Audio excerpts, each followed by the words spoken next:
Hey, we're live. Welcome to this week's edition of Monday Takeaway. I'm Chris Novak alongside Rob O'Neill.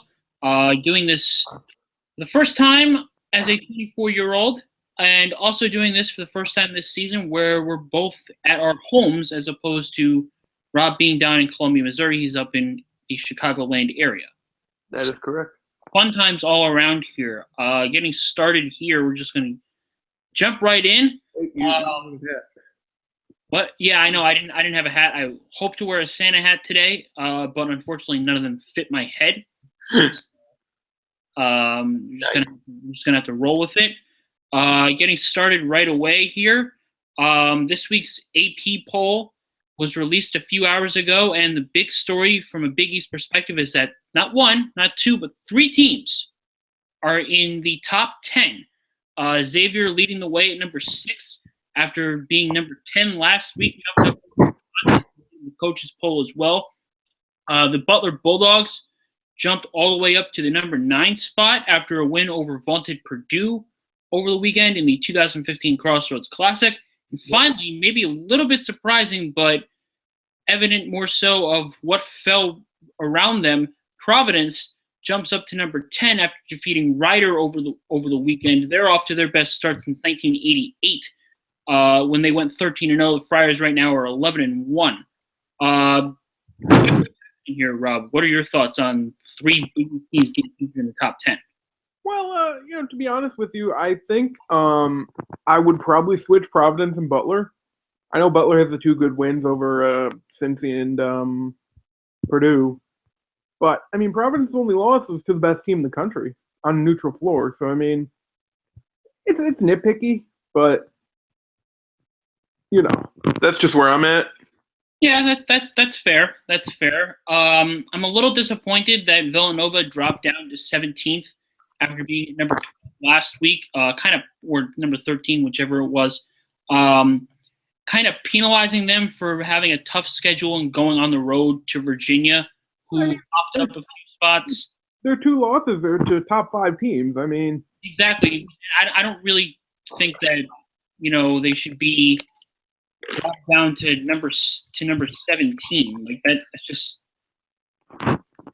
No, I mean they should be higher than Kentucky probably. They should absolutely be higher than Kentucky. Kentucky's only quality win this season is against Duke, and Duke lost to unranked Utah at the Garden this past Saturday, and Duke's looked not all that impressive either this year, to be honest. I mean, if you're talking right now, I probably would take Villanova over Duke right now, and I definitely take Villanova over Kentucky. I take a lot of teams over Kentucky. I don't even know if Kentucky should belong in the top 25 right now. They're soft. Yeah, and it's not overstating. I mean, losing to this Ohio State team is just horrendous. And it's not only that they lost to that Ohio State team, they were never in that game until the final few minutes. Oh, yeah. And Ohio State managed to pull away. The Ohio State mopped the floor off of them in Brooklyn. Yeah. But going back to the AP, the top 5, no real surprises.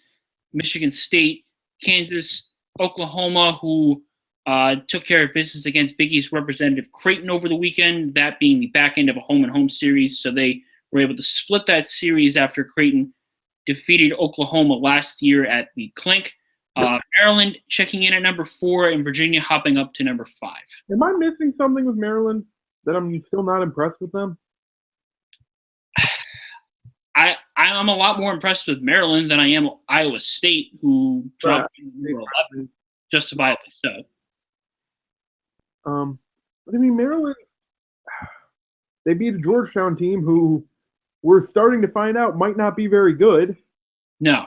Yeah, we'll be sure to talk about that in a little bit. UConn team who lost to Syracuse, so they're not very good. Yeah, UConn's pretty average. They're not what I was expecting them to be at all. I mean, Rhode Island, I guess. I don't know. Maryland hasn't done anything for me yet.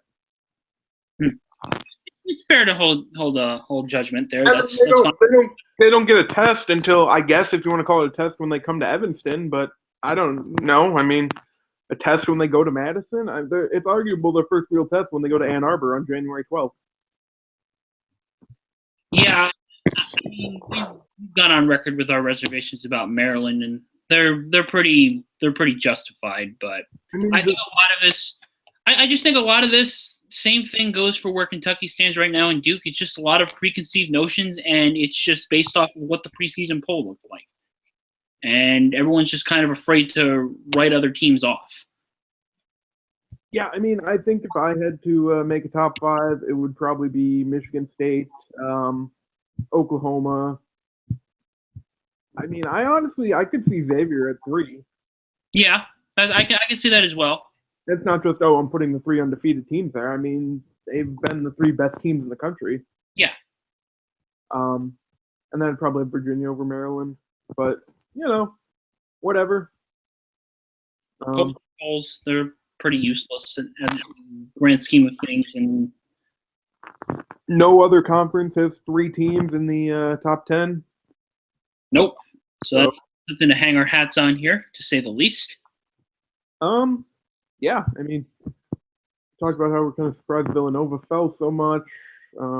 Yep. No word on. Although the HTML haven't quite posted that live yet. Haven't seen what the rest of the poll looks like. Let me check my email real quick. Yeah. See who others received votes. I know no other Big East teams other than the 4 that were in the top 25 received votes in the coaches poll. Yep. So I knew that much.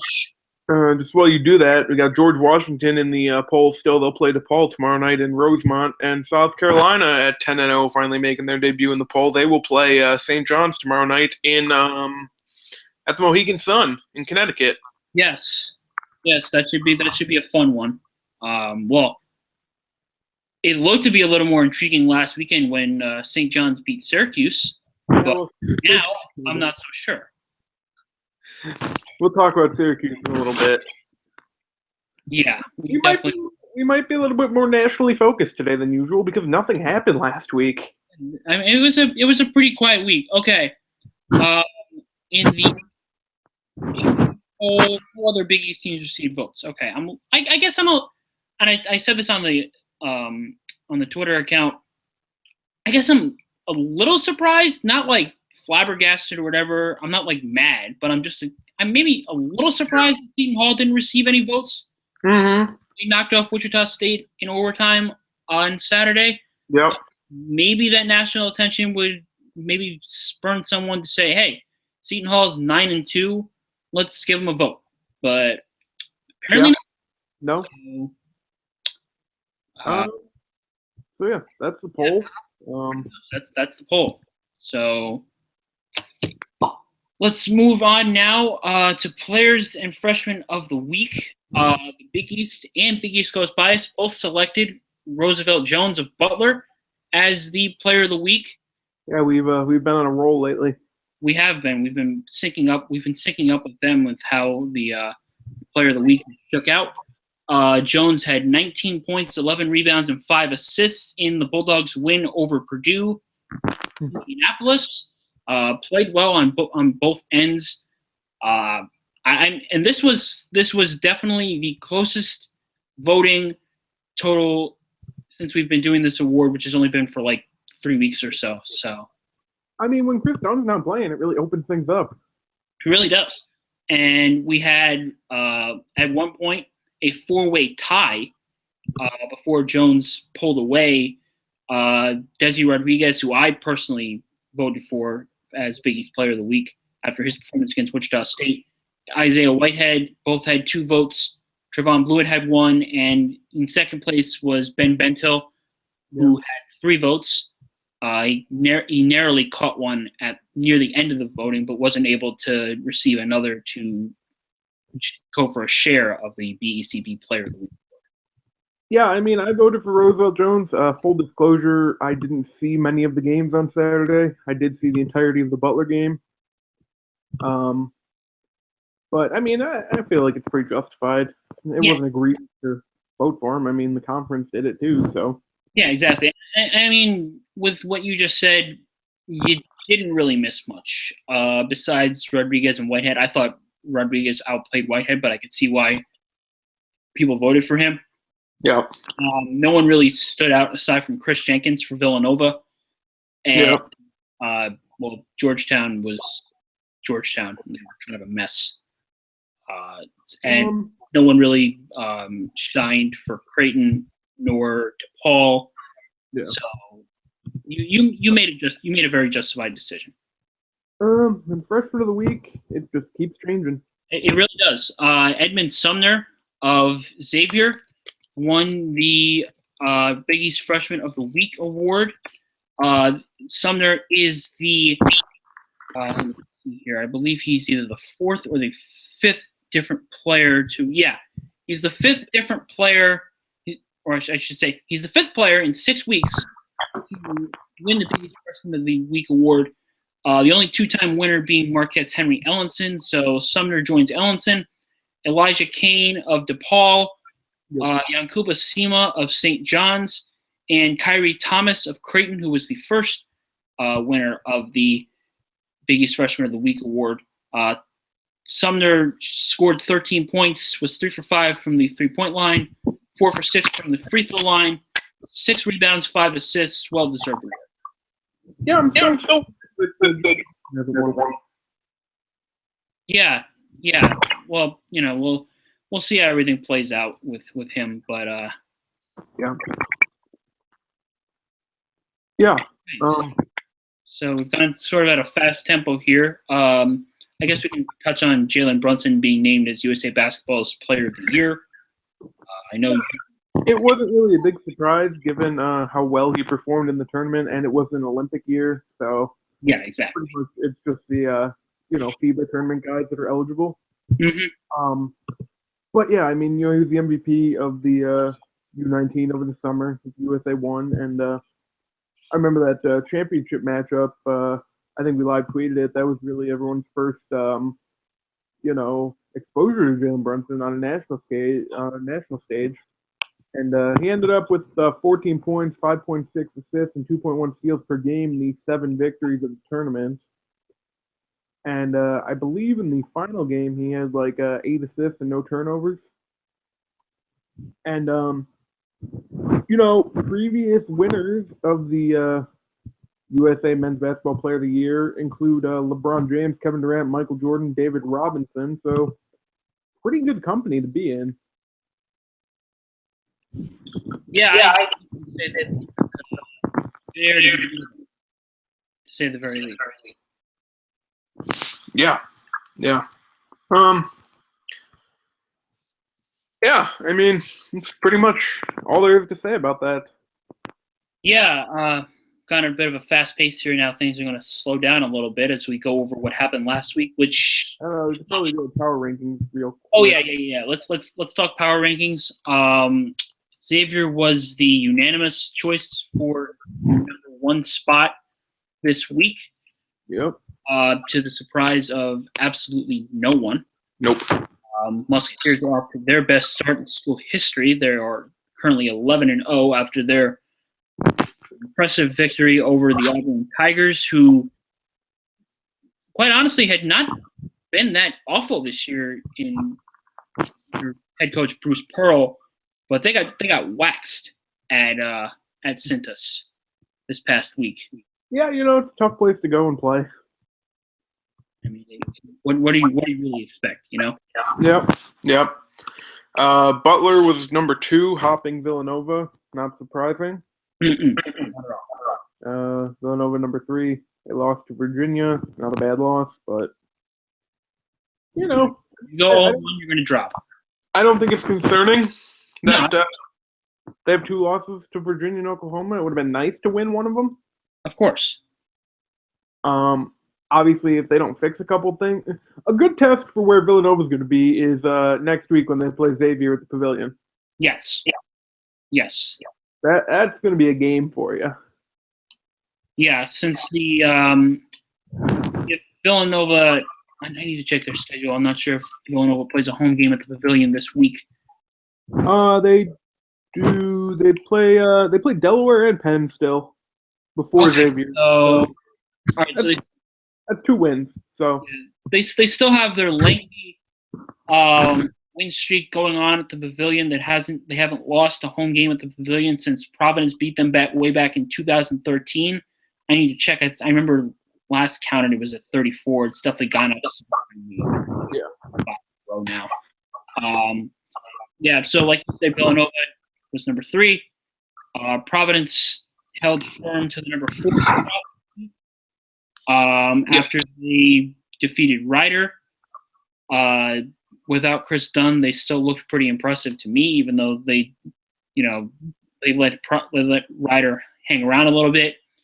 Seton Hall was the biggest mover of the week, going up 2 spots to the number 5 spot, which I personally had no problem with. I personally voted Seton Hall 5th in my ballot, and they were almost a unanimous choice at number 5. That was the highest spot. The lowest choice for Seton Hall was only number 7, so their average carried out pretty nicely. Marquette didn't move. Marquette didn't play this week. Yep. As I said, it's tough to say they didn't really play all this week. I mean, they're gonna take care of business against Chicago State and Presbyterian. They're gonna be 10-2 going into conference play.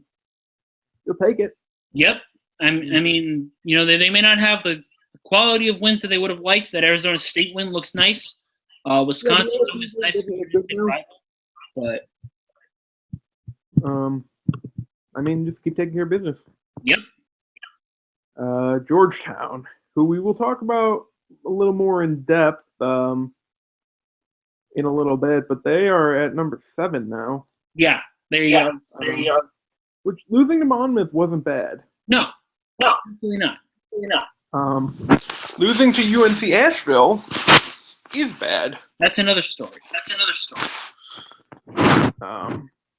Creighton is 8th. They lost to Oklahoma. I mean, that'll happen. They played a lot better against Oklahoma than they did against Indiana. Oh yeah.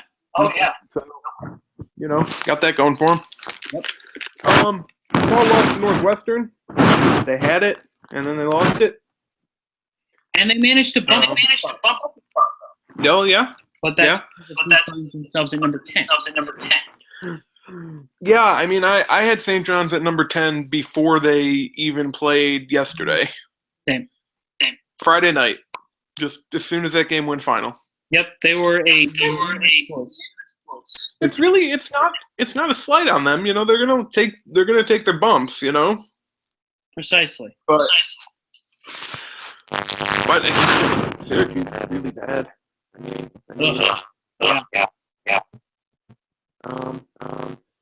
Got a nice picture of our pal Jack the Bulldog in here in the power rankings too, dressed like a reindeer.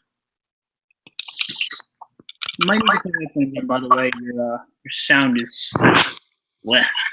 Yeah, I don't know. I don't know where the mic is on this computer. That's part of the thing, because it might be under, and I might be. Let's see. Something like that. All right. All right, we're good. We good? Yep. Okay. All right. So yeah, St. John's is going to take their bumps. There's going to be the peaks and valleys this year as they're in transition. But when you lose to Incarnate Word and NJIT in the span of twice in the span of 3 days, you're going to fall to 10. Yeah. NJIT, part of the New Jersey college basketball prospering right now. I don't need to keep saying that it's 2015's New Jersey tier, so I'm just going to lay low and just enjoy the prospering. All right. I guess let's go into the week. You said peaks and valleys, which is actually what I named this today. I don't usually name these. I usually just. Yeah, I did see that. But yeah, it was fitting today. It was because the Big East had its high moments last week and it had its really lows. All right, Monday, off day. Yes, Monday was an off day. Tuesday was not a good day. Tuesday was not a very good day at all. Monmouth and Georgetown we talked about already, but that game wasn't close ever. No, it wasn't close at all. The Hawks, they're a very good team from the MAAC, and they went into D.C. and they just crushed Georgetown from top to bottom. Well, I mean, I think part of the problem is Georgetown has no home court advantage. They really don't. You might expect one maybe from a fan base that should be pretty good, but there's nothing. Well, no, because someone explained this a couple weeks ago. You have the students, but the Verizon Center is kind of far off campus. Yeah. And then since Georgetown's such a good school, once you graduate, you're generally, unless you're getting a job in politics or whatever, you're moving somewhere else. Yeah, exactly. So there's no alums around. It's a tough situation because they're certainly not gonna. What the heck is the? Let's see here. They're not gonna play many games, if at all, at what the heck is their? Let's see, their home arena on campus. I know they played in the NIT there. McDonough. They're not gonna play any games at McDonough. Yeah. It's just not gonna happen. So. Yeah, I mean, I don't get why it's never been kind of talked about that maybe they should build an arena on campus. Yeah, I can't answer that for you. It's a very perplexing situation. I think I don't know if it's super similar to what's happened to UCLA and Pauley Pavilion. And I mean, both are major metropolitan areas, both deal with insane amounts of traffic. I wouldn't say that Pauley's very far from Westwood. Yeah. From what I know. So maybe a little bit dissimilar situations there. Yeah. But like you said, they really don't have a home court advantage. And in situations like that, especially when it's getting close to winter break, you're gonna fall into a little bit of a trap. And that's what happened on Tuesday. Monmouth came in there and just beat the stuffing out of them. Yeah. Yeah, I mean, that'll happen, I guess. Yep. And we get all the time now, should John Thompson be fired? I don't know. They're not gonna. So yeah, it's a dumb question. It's a very dumb question. You could spend hours talking at a freaking wall about it. They're not gonna. If they were going to fire him, they would have fired him in 2014. The year after they lost to Florida Gulf Coast, won 18 games and lost in the second round of the NIT. Okay? Yeah, I mean, it's a clown question. Seriously, they wouldn't have they wouldn't have done it. Okay, they didn't do it then. They're not going to do it now. Oh well, unless things get really really bad, and I think he might have earned himself some seniority and some benefit of the doubt. Well, yeah. I mean, I don't know. Yeah, sure. His dad is, whatever he is. I know he's not the AD, but he's, he does something. And yeah, maybe if his dad wasn't involved in the athletic department or if his dad didn't bring him a national championship, he would have been fired by now. Sure. But that's the situation. But even when you take things out of the, you put things into perspective here and you look at a large sample size of results, they've succeeded under Thompson. Well, yeah. Oh, they haven't in the tournament. Well, that's not a good indicator. The tournament is a very random thing. I mean, they've won 20 games. Let's see, 1, 2, 3,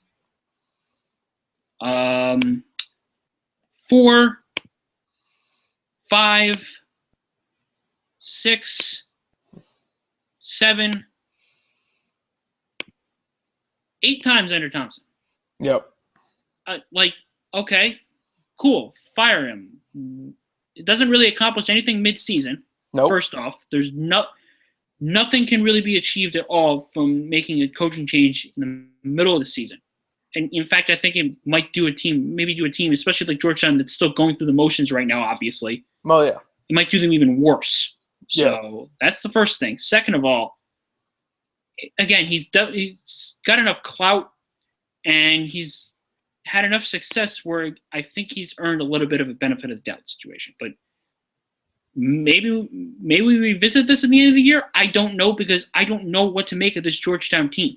Well, yeah, exactly. I truly do not know what to make of them because you have the good losses to Maryland and Duke, which were by a combined 6 points, mm-hmm.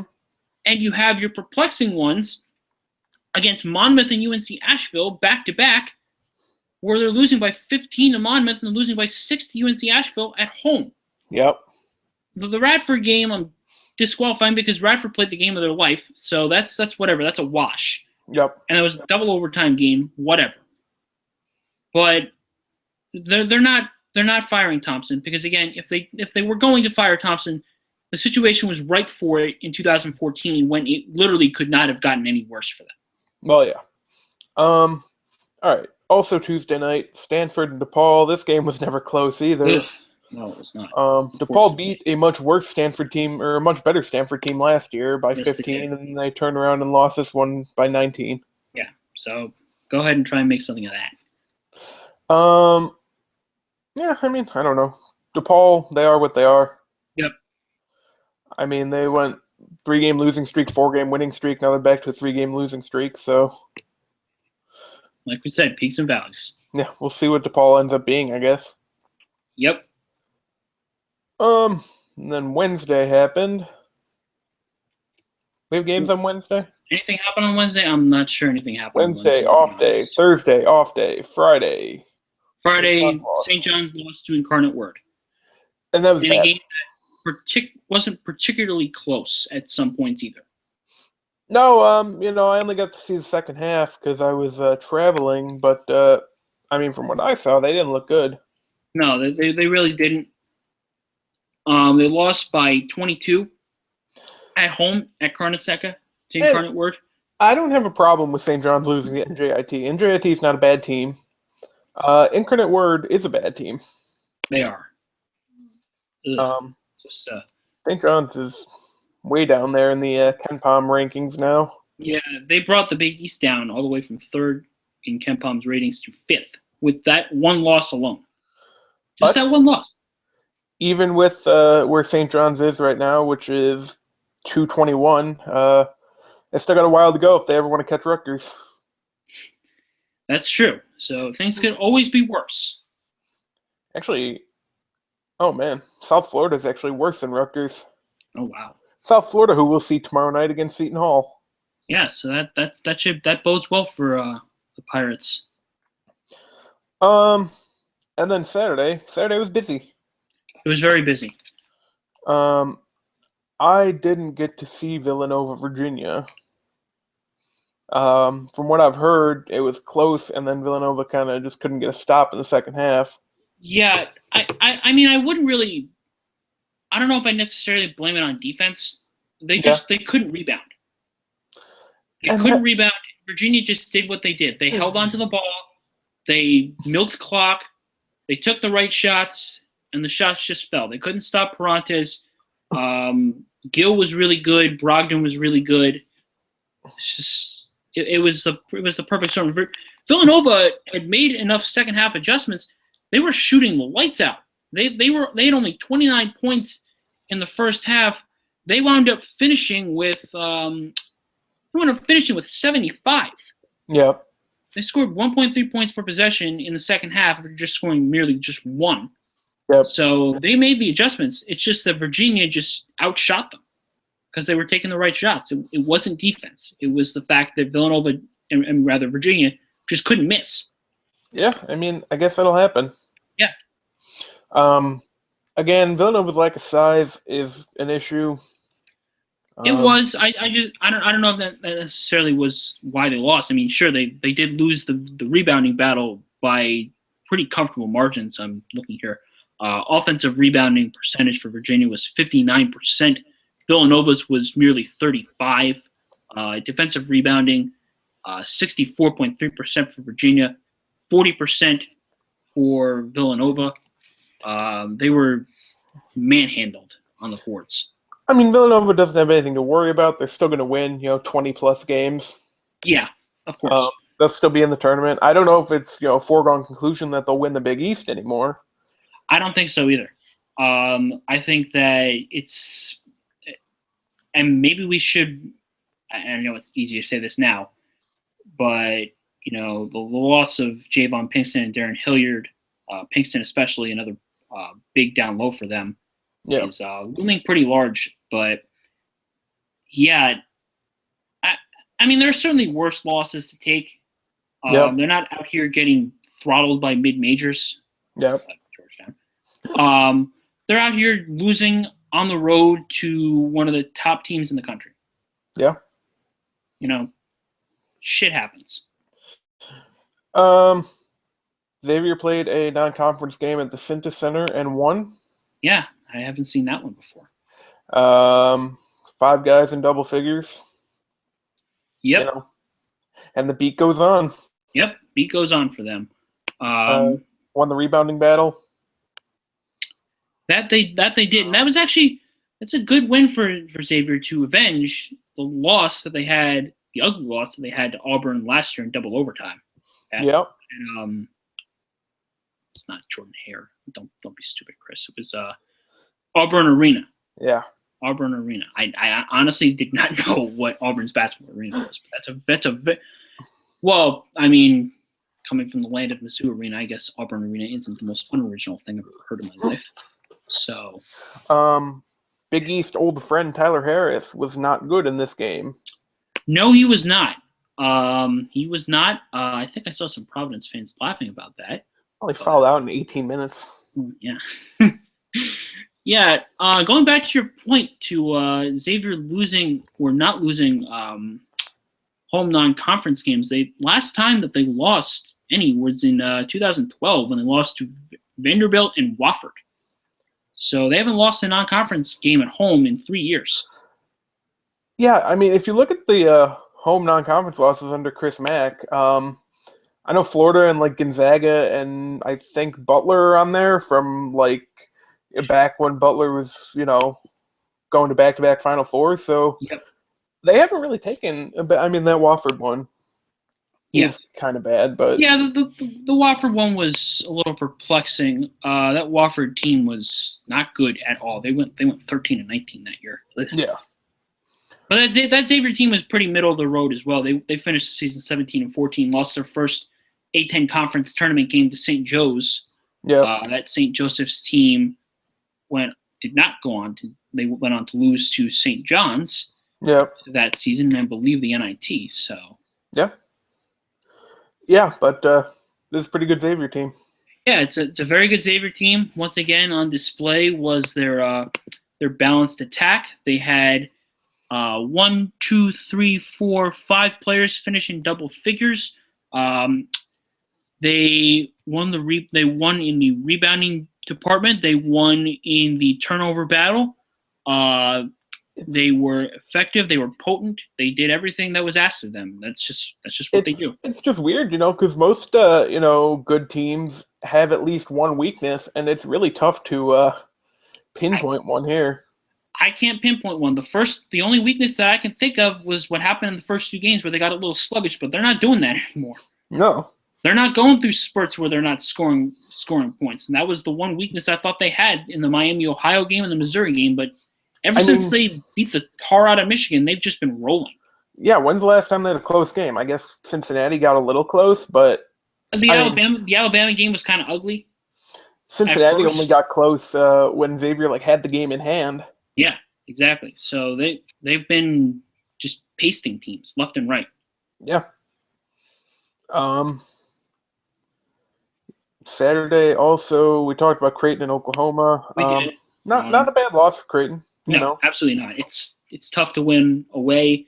Oklahoma is loaded, as we've discussed when they took it to Villanova a few weeks ago. Buddy Hield is really good. Yes, he is. They're a well-oiled machine. Maurice Watson probably had his best game this season. Oh yeah, I'm kind of surprised that maybe he didn't pick up a Player of the Week vote or 2. He was excellent this past week. And that'll help them going forward. Yeah, and I mean that's what we've talked about with him. He's a very talented player, and if he continues to grow like he has, and if he's playing that well in tough environments, that's going to bode very well for Creighton. Let's see what else. Oh yeah, Wichita and Seton Hall, which we kind of talked about already, but we did. That was the best non-conference win for Seton Hall in probably a generation. I know people were talking about a game against Ohio State back in 1992, I think it was. So they for a while, it looked like Wichita State was going to be in control. They were doing what they usually do. Van Vliet and Baker were playing very well. But Seton Hall just manufactured a big comeback in the second half. The Shockers couldn't really hold on to the ball very much. Yep. So that kind of did them in. And, we've discussed it on this show before. It's all about conference play when it comes to Seton Hall and Kevin Willard, but I have no reason to believe that they won't do pretty well in conference play, because they're making up for all the mistakes that they've made last season. Yeah, I mean, they got big guys that can rebound. That's big. Yep. Especially in the Big East. Yeah, I mean, they're not the most experienced team, but no, not at all. They're trotting out a crop of sophomores out there starting, and they're engineering out wins like this. I mean, if you're a Seton Hall fan, you have to be pretty happy. And they're springing off of losses with pretty lengthy winning streaks. They had a 3-game win streak after the loss to Long Beach State, and now they're on a 4-game win streak after that loss to George Washington, which fixes to be a 5-gamer after they take care of business against South Florida, assuming nothing catastrophic happens tomorrow night. Yeah, and then Seton Hall Marquette next Wednesday is actually going to be interesting. Oh, it's going to be very interesting, because those are two of the most, I think I can use the word intriguing, and two of the hottest teams in the conference as well. Yeah. Georgetown lost to UNC Asheville. Yeah, I don't know. This was definitely the worst loss of the two that they had, even though it was by a slimmer margin of defeat. Mm-hmm. UNC Asheville's largest lead was 8.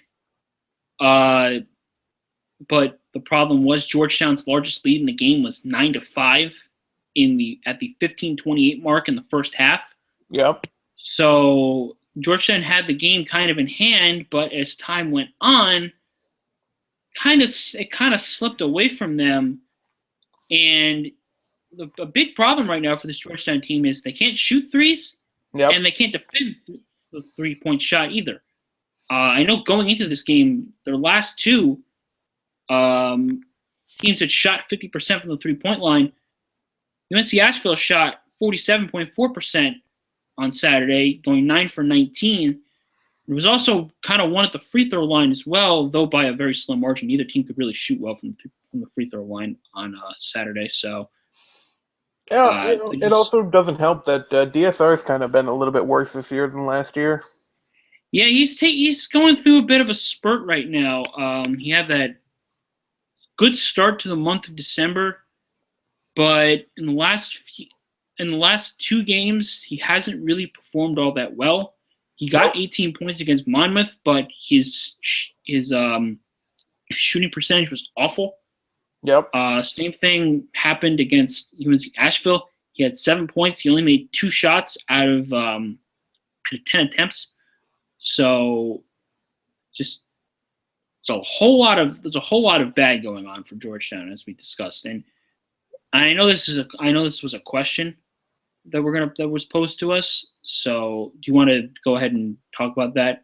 Because I know I saw someone asked if Georgetown was done. I didn't even see the questions. Let me see. I believe there were only 2 or 3 that were sent in. Do you favorite them, or do I have to look through them?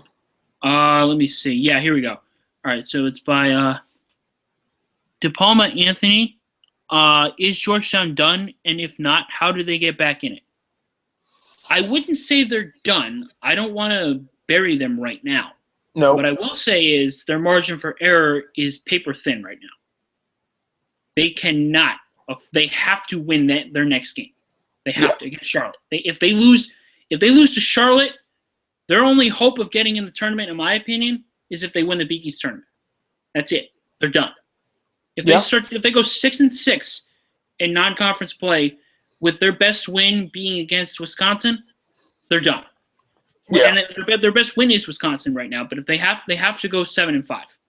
Yeah. For them to not have to be at the point where they have to, or to get, they're not going to get an at-large, and the only way that they get in the tournament is if they win the Big East tournament. That's it.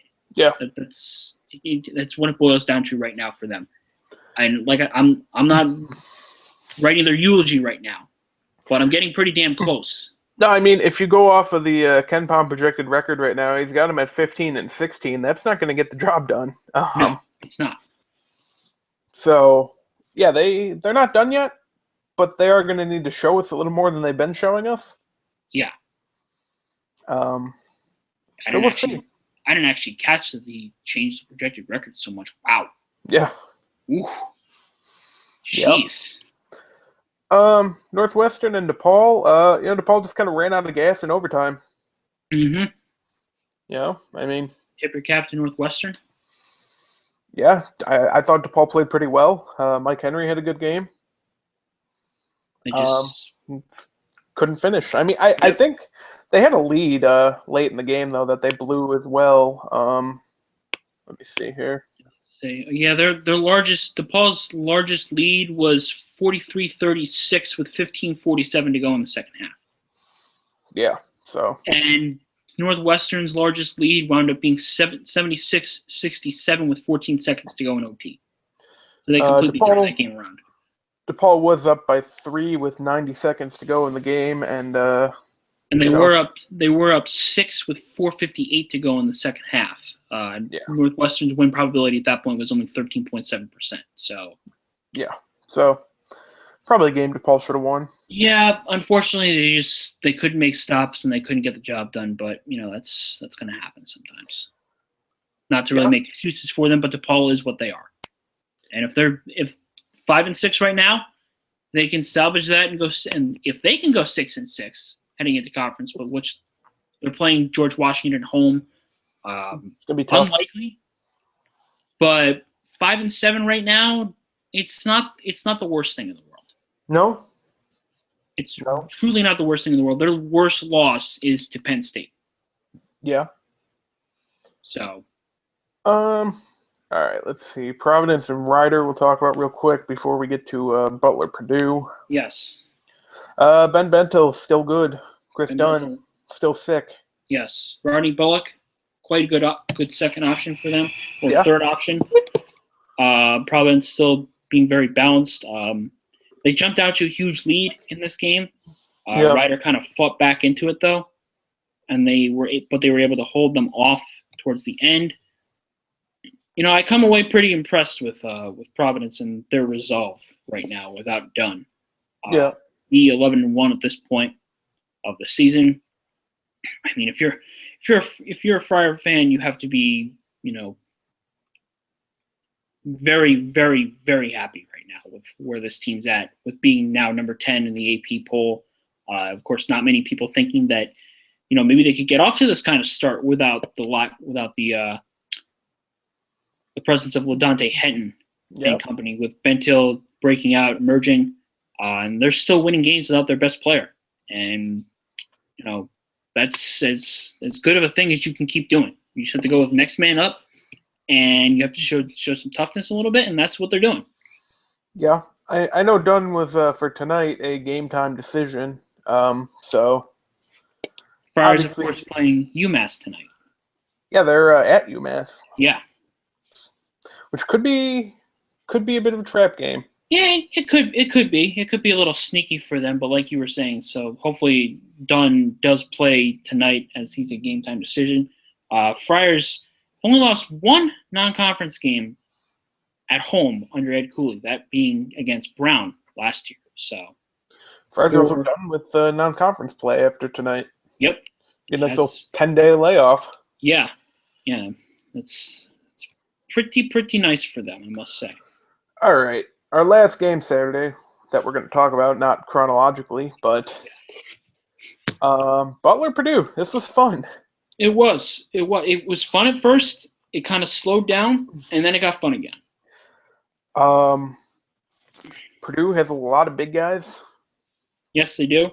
That actually gave Butler trouble for a little bit. Actually, Butler had to turn to Nate Fowler kind of earlier than they usually have, just because he was a big guy, and then that whole thing kind of failed. So they went away. Honestly, for Butler to beat Purdue by 6 points, with Kellen Dunham going 0 for 12.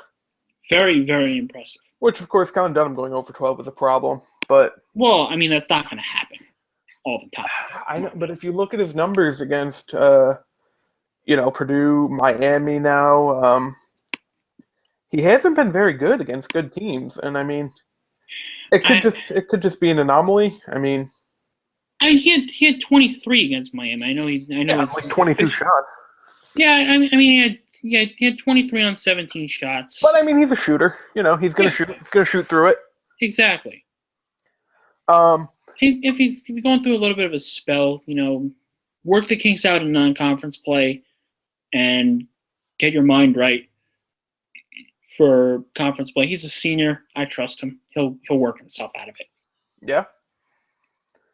Yeah. Tyler Lewis probably had his best game of the year. Yep, he did. I was actually surprised that of anybody that he didn't receive many Player of the Year votes, or not Player of the Year, Player of the Week votes, because he was phenomenal against Purdue. Yep. So it was a good game. Caleb Swanigan is actually probably as good as advertised. Yeah, he is. He's not the most efficient shooter, but he was performing very well against the Butler defense on Saturday during the Crossroads Classic. AJ Hammond's also doing himself well. That win's probably gonna look pretty good at the end of the year for Butler. Yep. All right. Then yesterday we had one game. Yep. And it was St. John's losing to NJIT. Yep. Ugh. That was another one where it didn't. And as Rob departs here, I suppose I will talk about this one with you guys. However many of you may be watching this right now. Okay. Back? Okay. Yeah. No. Yeah. St. John's had a bit of a problem yesterday. They did. In that they couldn't stop Damon Lynn. He had 32 points, and I mean that's the difference maker right there. Yeah. He shot 90% from the free throw line. He shot 50% from the 3-point line. He shot 67% on 2-point field goals. Yeah, they didn't really have an answer for him at all. No, and for St. John's going to play South Carolina now. You don't want to take a 3-game losing streak into conference play. No, but again, look, everything has to be looked at a little bit differently right now with St. John's. Well, yeah. I mean, I still think it's probably a success to even be over 500 going into Big East play. No question about it. I don't think even the most optimistic St. John's fan could have expected what's happened so far. No. I think a lot of people, especially after that deplorable loss to St. Thomas Aquinas or whatever it was, thought this team was going to be in the toilet. Yeah. And yes, their last 2 losses would indicate that they are near the toilet at least, but they have not been absolutely awful. So, but they're gonna take their lumps. It might get ugly during conference play, but it's just everything is just a learning experience for them right now. So Yep. we can't judge them too harshly. Yep. All right, so this week, Providence and UMass tonight is your best Big East game of the night by a wide margin. Pretty much, yeah. I mean, Either have that or Creighton versus North Texas. Rematch of a very weird game from last year where Creighton actually went to North Texas in Denton. Mean Green coming to Omaha this time around, I believe. Yeah, they are. And Marquette hosting Chicago State. A little I-94 action going on there for you. Yeah, that in terms of teams that are both ranked in the KenPom rankings is your worst game of the night. Yeah. So there you go. Yeah. You should watch it though. Henry Ellenson, fun to watch. Yes. Luke Fisher, also very fun to watch. And then tomorrow night things open up a little bit. They do, ever so slightly. Got a little Xavier Wake Forest Skip Prosser Classic action. Yep. Down in Winston-Salem. Xavier going for 12-0, which would still be their best start in school history. Yep. Perfect non-conference slate if they win. Yep. So that would be DePaul, George Washington has the potential to be kind of fun. it does. It does. Colonials look pretty good this year. As we've seen them saw them face Seton Hall, Virginia to start the season. Yep. So that'll be a good little test for DePaul before conference play starts. Let's see what else we got tomorrow. Butler's playing Southern Utah, if you're into that sort of thing. Yes. South Florida, Seton Hall, we touched on earlier. South Florida is very bad. They are. Delaware and Villanova. Villanova's at the Pavilion. We probably know what's going to happen there unless a disaster happens. St. John, South Carolina, we talked about that is in at the Mohegan Sun Arena. Yep, in good old Uncasville. Yeah. So that should be fun. Yeah, I think I pronounced that right. And is that everything? Who else plays tomorrow? I think that's it, though. No, Georgetown and Charlotte, which we already kind of talked about. Georgetown needs to win that game. Yep, if they don't, then their best shot of making the tournament is if they win the Big East tournament. If they do not going to NCAAs. Wednesday, off day. Thursday, off day. Friday, off day. Saturday, off day. Sunday, Marquette plays Presbyterian. Yes. Marquette should be able to handle their business. Yeah. Saturday, since you don't have anything else to do, you could watch Louisville, Kentucky. You could. That's going to be probably a pretty quality game. Generally is, yes. I'm actually... Is that game being played at Rupp or the Yum Center? That is at Rupp. I still think Louisville's going to win. Yeah, I mean, I could see it. Kentucky's just really soft right now. I don't trust them at all. So that'll do it in terms of games. Next Monday we'll be back with a couple more to talk about, but next Monday actually closes out conference play. And then next Tuesday we honestly, since there's not much going on in terms of games to recap this week, next Monday might just be a preview going into conference play. Yeah, I think that's a fair assessment of what's going to go down on this program next week. Get Pierce and Mike in and hammer it out.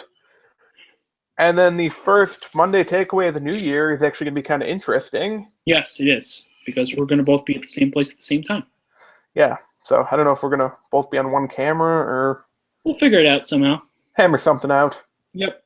So that'll do it. Do we have more questions? I think someone asked what we thought about. Do you agree with Butler's rank jumping to number 9? Yes. Yes, I do. All right. Simple as that. And that was it. So we're a little short today. We're a little short, but that's what's going to happen with a light week of games. So. Yeah, I mean, that's where we're at. Yep, that's pretty much it. So we'll be back next week to preview the Big East Conference league play portion of the schedule. Hopefully we'll be able to get others involved in that. Yep. We'll certainly alert them.